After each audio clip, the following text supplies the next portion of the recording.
at good evening at maligayang pagbabalik sa Timoting Channel, ano. So yun. At ito, nagbabalik na naman tayo. So EVR muna tayo ngayon. So ito, meron na namang dinala, no. So customer natin to sa YouTube. So taga dito lang din sa area natin. So hinanap nila tayo. So isang EVR na naman to, automatic voltage regulator is BC5000N or 5000 watts or 5000 kVE. So ang brand ay Capriol. So kulay red. So ito, ang problem daw nito, low voltage. So yun yung concern ni sir. Same pa rin doon sa una nating ni-repair, low voltage. So ito iba na naman yung ano niya. So same board lang to sila. Quick start natin. Ayun, low voltage nga. Usual low voltage. Check natin ang output. Doon sa likod yung plug niya. Naka-outlet.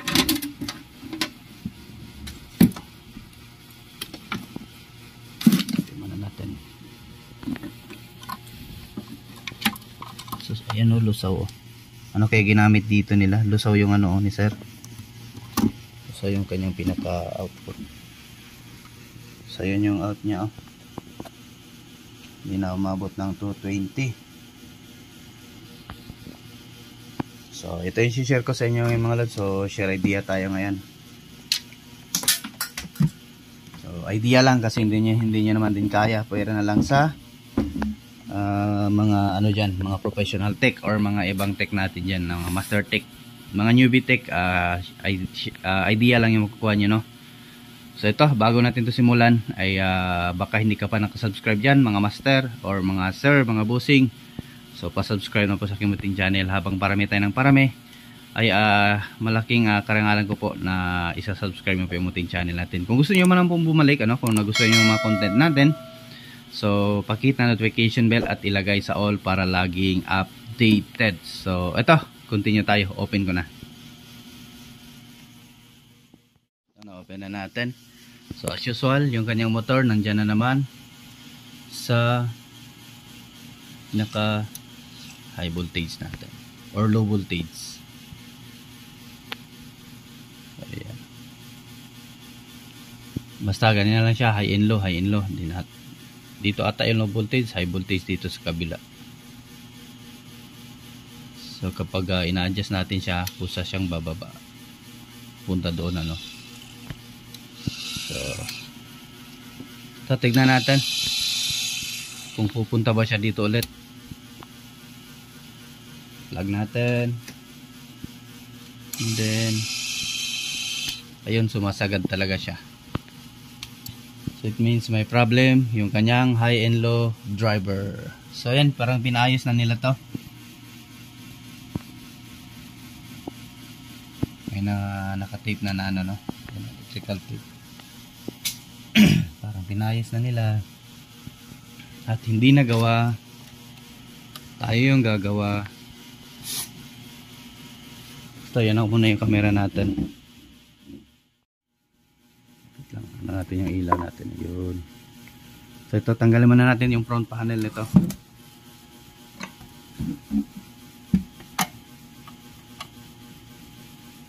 So yung mga nagtatanong kung saan ang location ko, panoorin nyo naman yung video natin, mga lods.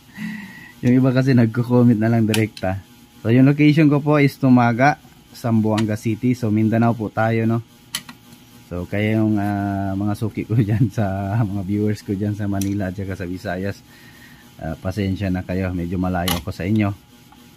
So idea na lang i-share ko sa inyo. At ipaparepair nyo lang dyan sa area nyo, no. Hanap lang kayo mga technician nyo dyan na mga magagaling din. So halos same lang sila ng laman nung ano. Parang nakalawang pa ata to.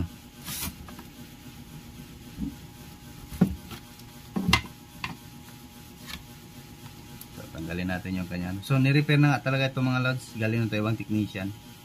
May tanda na ng repair.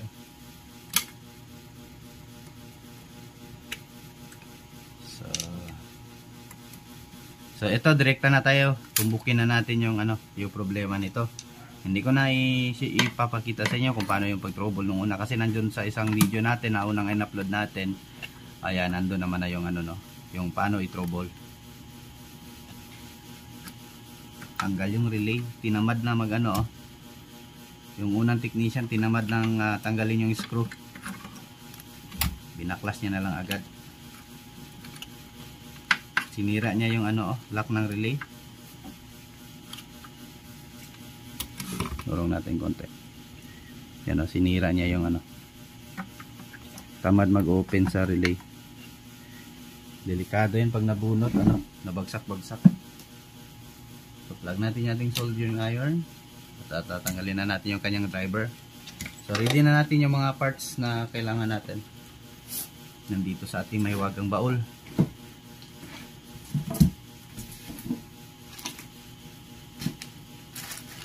So, ito po yung parts natin sa relay. So siniparate ko siya.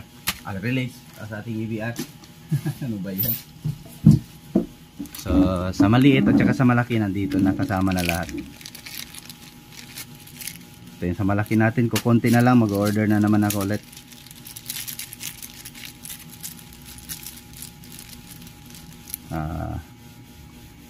Neck D882.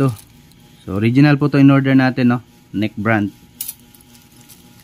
So pangit pag gagamitin ng peking ano, transistor. And then B772. Yung trimmer saka na lang natin palitan kung hindi natin ma-adjust, no? Itong pinaka trim pot, ito. Pag hindi natin yan ma-adjust ay saka natin palitan. Palitan muna natin yung kanyang high and low voltage na transistor, ano? So ganyan lang mga lods, tumbukin na natin yung problema.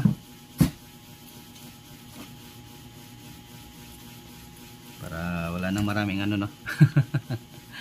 Para nagmamadali eh. Gusto matapos agad yung video.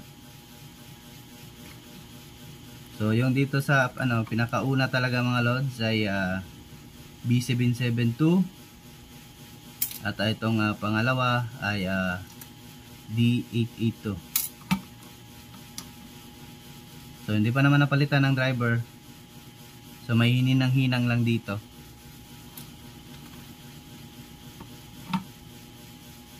So sa pag ano naman mga lods, unahin nyo itong i-bend itong mga paa na to para hindi nyo malimutan. In case mabunot nyo yan at na ano nyo, nakalimutan nyo, ganyan lang.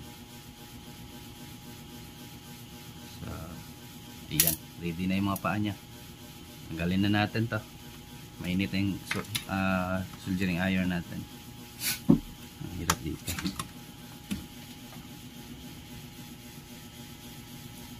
Unahin na natin to. So ito, tanggalin muna natin yung wire. So lagyan nyo na palang tandaan mga lods, ano? Or sunugan nyo ng isang guhit lang naman. Kumbaga lagyan nyo na palang tandaan. Para hindi nyo makalimutan, magkabaliktad yung paglagay nyo. Kasi same color lang yan eh. Walang color coding.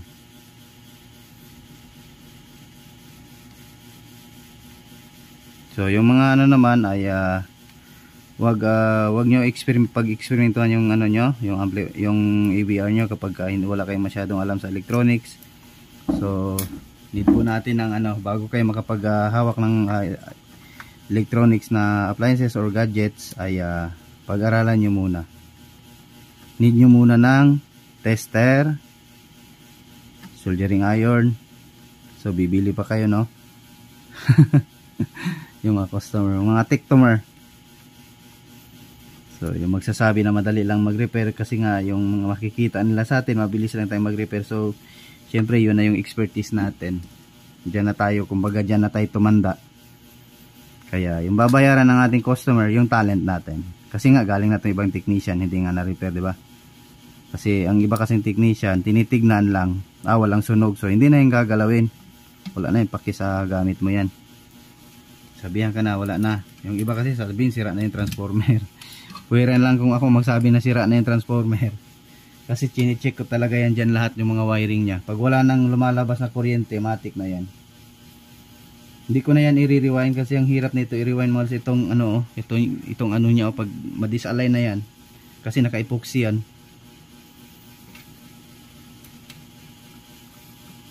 So yung isang transistor.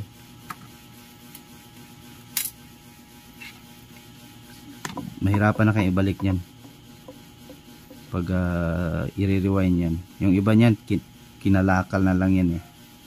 Yung iba ginagawang transformer ng power amp. So yan, shoutout sa inyo mga lods, kayo lang bumasa sa mga pangalan nyo dyan. Itatap ko na lang.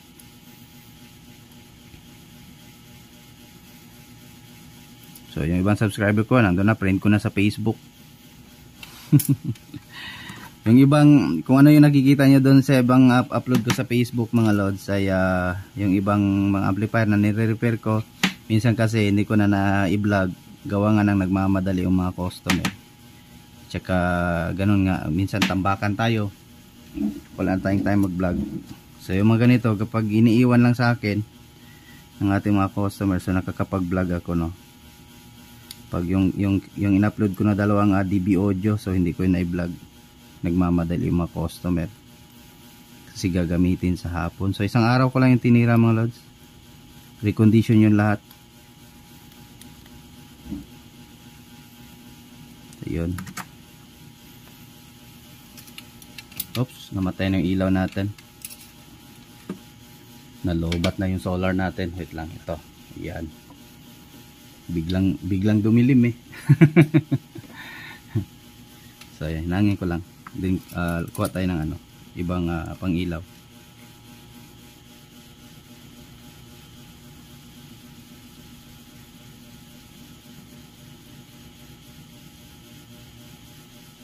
Ayun, tapos natin hinangin.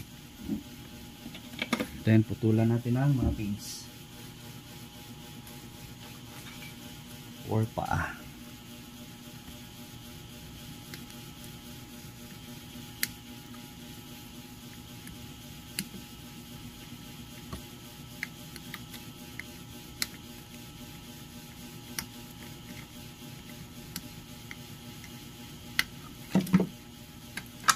Walang tayo na charger.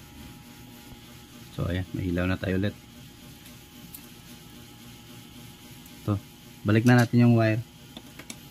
Nite-test natin.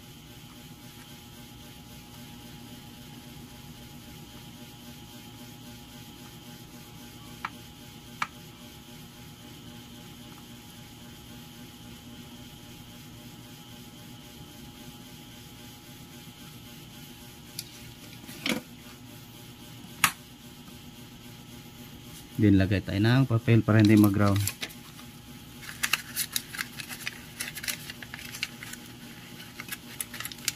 So testing natin mga lods.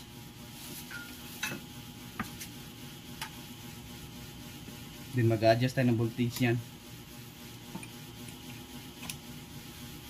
Tingnan natin kung gagana. Oh, hindi gumana.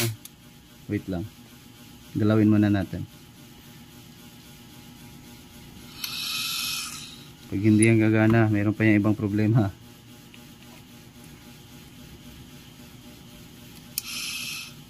Okay. So nakalock voltage kasi siya. So adjust natin yan mga lods. Ayan, umurong-urong.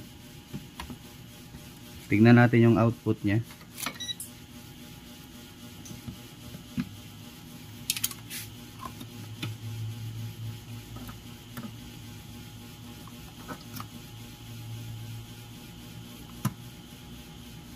Ano to, sira? Sira pala yung mga saksakan nito.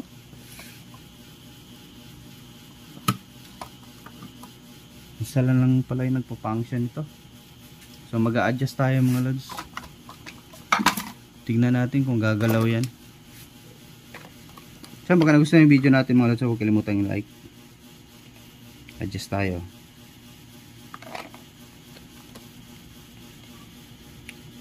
Wala tayo flat screw na maliit.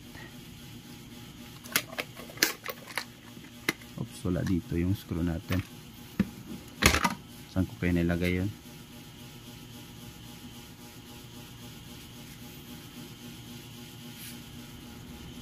So ito, try natin i-adjust.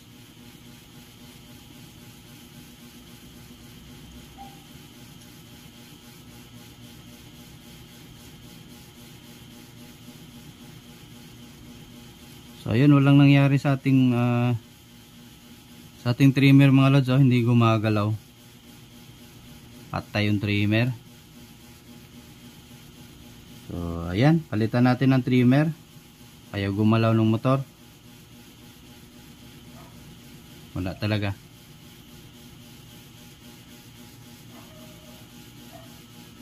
So lang nangyari.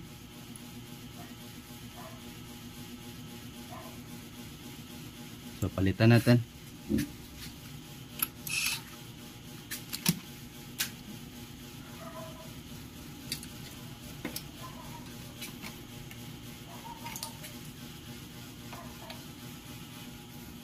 Ito.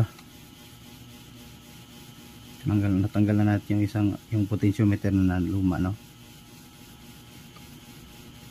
Sira siguro.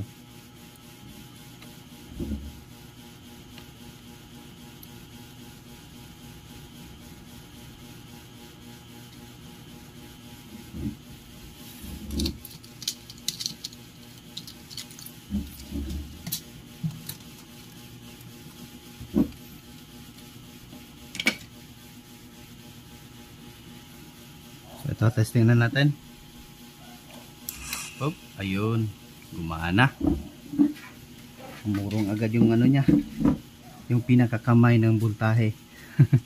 Voltage arm. So, tignan natin. Quick start natin para makita natin yung output.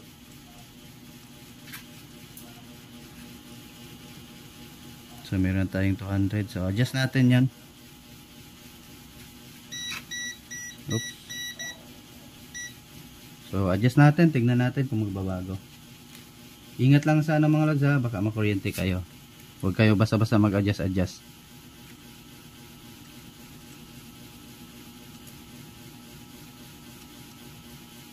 Yun, gumalaw yung ano niya. Pero yung out natin, parang hindi gumalaw, ah.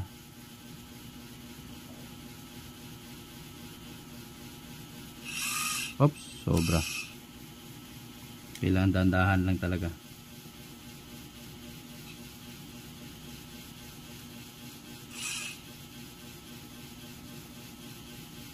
Ayun. Ay, ano pala natin? Sorry, sa sula ko pala ito nailagay. Lipat ko muna mga lods, ha. Lipat ko sa ano namin tawag dito, Samselco. Or sa electric cooperative natin, or DIO. Kaya pala hindi gaano gumagalaw yung ano natin kasi naka-solar stable yung output. So, ayan. Ayan, may 224 na tayo. Ano ko pala, sa solar pala. Kalimutan natin. Wala naman solar si customer doon, ano. Kaya need natin may lagay sa original na ano. Ayan, oh.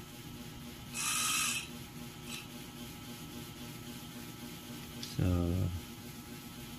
aux na siguro yan. 225. So, ayan, tignan natin. Patayin natin ulit. Kung pupuntahin siya dito, dapat kasi pupuntahin siya dito, then babalik. Ayan. Plug natin ulit. Yun, babalik siya sa dating ano niya. So, ayan, mukhang tapos na tayo, ah. Wala na akong ipaliwanag sa inyo. Ayun. Dapat babalik talaga yan siya doon. So, ayan. So, ang itetest na lang natin ngayon is itong ano, time on delay na lang ano. So, ako na lang yung mag-testing. So, kasi kapag ituloy-tuloy natin yung video, masyadong mahaba. So, EBR lang naman yung na-repair natin. So, balik ko muna. So, ayan. Goods na yung output na yan. Kasi aircon yung gagamitan nito. Kaya siguro nagka-overload dyan. No? Di ko alam kung ano niloload dito ni customer. Baka marami siyang niload dito. Tatanungin ko yun siya pag magpunta dito bukas. Kasi kukunin na to bukas. So, ibalik ko muna mga lods. Ito, ibalik na natin mga lods. So, nilagyan ko yung pandikit yung ano niya. Yung kanyang relay. Kasi nga, ayan, natatanggal. Wala ng lock. Nilagyan ko ng BC1000. Para pag natuyo. Ayan, so yung ano. Wala akong stock na ganyan mga lods. Naubos na. Hirap kasi hanapin ng ano na yan. Outlet na yan. Yung ano. Plug natin, testing natin. Iyon, no. So So tingnan natin kasi kanina dito mababa lang yung ano, voltage sa arm niya. Quick start natin. Ayun, nasa 220 na. Try natin ang tester natin. Oops, nawawala.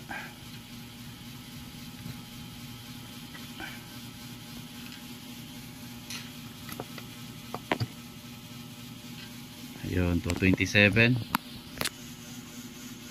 So yung ano natin is 240. Ayan oh. Grabe yung kuryente namin dito mga lods, ang taas. Kaya maraming customer dito pumupunta sa akin. Yung mga flat screen nila na ang nakalagay sa kanilang power supply ay nasa 110 to 240, no? So lumalagpas ng 40 yung kuryente natin dito, hanggang 47, hanggang 250 pa nga eh.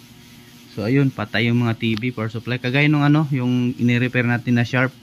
So ang limit ng kanyang power supply ay nasa ano lang, nasa 240. So ayun, nasira yung ano niya. Hindi nasira yung power supply, ang nasira is yung motherboard or yung mainboard. Kaya ayun, nakapalit ulit tayo ng ano. Then sinabihan ko na si customer na magbilin lang ng EBR para ilagay doon. Kasi yung pinalit din natin na board is a 110 to 240 lang din. So wala namang 250 ata. Pwera lang sa power supply or yung mismong ano talaga. Kasi pag tataas na yun siya, tataas din yung voltahe doon sa ano, sa mainboard or sa kanya mobo, no? Tinatawag ng mobo. So kaya yun, sabi ko bilhin lang ng EBR na 500 watts para sa TV. Separate ano. So ito, mukhang daan naman na tayo. So ite-testing ko na lang ito mamaya dito. Ibabad ko na lang siya hanggang bukas. So kasi kukunin ito bukas din. Bukas te-testing natin ito sa grinder tsaka sa blower. Lahat i-load natin. Kung minsan kasi may ganito, okay na siya. Pag may load na, magsha-shutdown siya mga loads. So pag gano'n naman ang problema, nagsha-shutdown, check nyo yung mga wire. Lalong-lalo na ito. Itong wire na to. And then basta yung mga wiring nya. Yan. Kasi katagalan to mga lods, lalo na kung medyo may katagalan na yung EBR ninyo, itong mga wire na to ay nagiging nagpuputi-puti sa loob, kumbaga nagiging malutong ano, marupok. So parang kapitbahay yung marupok. So ayan. So ito, hindi na natin masyadong pabahin yung video natin dahil mahaba na. At ayan, thanks for watching mga lods ano. So ayun, magandang buhay sa ating lahat. Bye bye.